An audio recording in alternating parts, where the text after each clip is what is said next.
Even though Minnesota Vikings quarterback Kirkwood Jerome Ezekiel Cousins had a career season in 2022, 13 wins, 8 fourth quarter come from behind drives, division title, all that stuff. Kirk is going to be 35 in August, and the Vikings could and should be looking for the QB of the future. Enter Will Levis. Yes, so the Vikings are all about the polarizing quarterback prospects this year. They're already tied to Anthony Richardson, but the Josh Allen of this year's draft, boom or bust, baby. Let's go. Let's go, man. And it's been reported that from Darren Doogie Wolfson that the Vikings and head coach Kevin O'Connell is a fan of Kentucky quarterback Will Levis. And, of course, why would Kevin O'Connell be in love with a tall, fast, big-arm quarterback with a chip on his shoulder? I don't know. I really don't know. And Levis confirmed that he had met with the Vikings. In fact, he had said that the one weird thing is that they had him hold a football. Just wanted to make sure he had large hands. Doesn't smell like cabbage. All that stuff. But it's whatever there.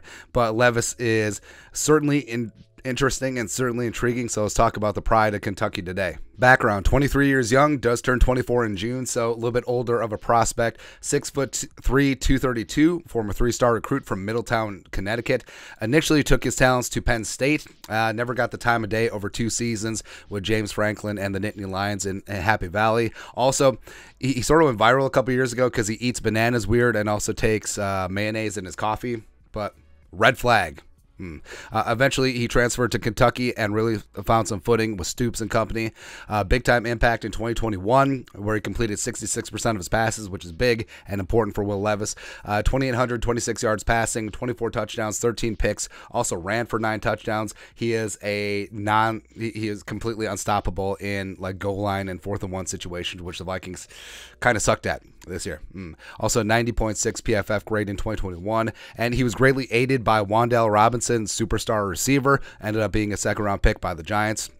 2022, Kentucky as a whole kind of took a step back. They went 7-6, and Levis didn't have a lot of talent around him, and his offense coordinator certainly didn't do him many favors, but he threw for 2,406 yards, completed 60% of his passes, as well as 19 touchdowns and 10 interceptions. And with Levis, the big-time arm, that's what you're betting on. And you see this now around the league where it started with Josh Allen. Like, Josh Allen was the most polarizing player probably in a decade plus when he came into the draft coming out of Wyoming. But seeing how Josh Allen panned out at the top of his potential, that's why teams are willing to take risks on a guy like Will Levis, on a guy like Anthony Richardson. And that big-time arm like Levis and Richardson probably have the strongest arms in the draft. Like, it's talked about that Levis could probably throw it 80 yards on a rope, which is kind of intriguing. And also, I really love his attitude where he decided to throw at the combine, which most of the top quarterbacks don't, because he's like, I got a hose, I got a cannon, I'm going to show this thing off, man. Kind of like it. Solid mobility. Now, he's not going to be confused with Lamar Jackson or Jalen Hurts or anything like that, but does have enough where he can buy a little bit extra time for the offensive line, as well as, like we said, he is a quarterback sneak machine. Also, if they keep the quarterback tush-push play in, unstoppable. And if Levis does sit behind Kirk for a year or two, that's something where he can contribute, where if it's 4th and inches, just put in Levis and just have him shove him over the line to gain. There you go. His 2021 tape is a lot better than 2022, but like we said, Kentucky didn't really do him any favors, as well as there was a drain in talent, especially at the receiver position.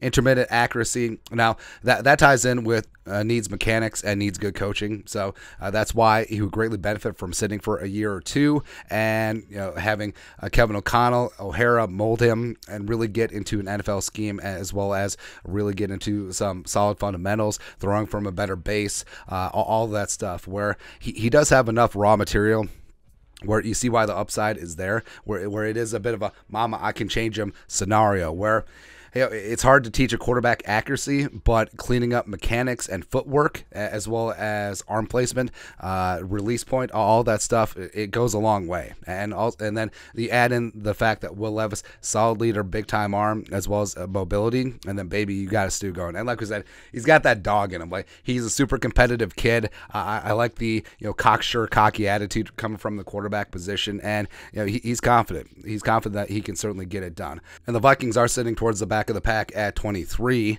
Now, Levis probably going to be a top 10 selection, and Paul Allen on 9 to Noon this morning pontificated that maybe he could see the Vikings moving into the top 10. Sure, but I think that Levis I would really be surprised if Levis gets out of the top four. I think that Levis and Indianapolis and Shane Steichen and what he did with Jalen Hurts over the last couple seasons, I think that that's tailor-made to work there. But if Levis falls out of the top four, maybe the Vikings start making some phone calls. You got Seattle at 5. You have the Lions, who Kwesi's done business with before, at 6. Potentially getting ahead of the Raiders and the Falcons and the Panthers, which I think Levis does not survive getting through that gauntlet of 3 teams. So it would have to be a spot where a team doesn't trade up to go get him, and Houston goes in a different direction. Indianapolis potentially goes in a different direction as well. But I mean, it's exciting, man. It really is. Where quarterback of the future is always such a sexy topic. And I also saw a comparison that Levis, who, by the way, isn't throwing with the laces. I just noticed that. But Levis is like a pocket-sized Dante Culpepper. Since he's like 2 inches shorter and 30 pounds lighter, but he still has a lot of those same attributes. He can move. He's got good size, as well as got a big-time arm. So, I don't know. Like, he's super intriguing. You certainly understand the upside, and this will be the perfect scenario for him. Sit behind Kirk Cousins for a year or two, work with Kevin O'Connell, and fully be a part of this offense going forward. Baby, you got Stu going.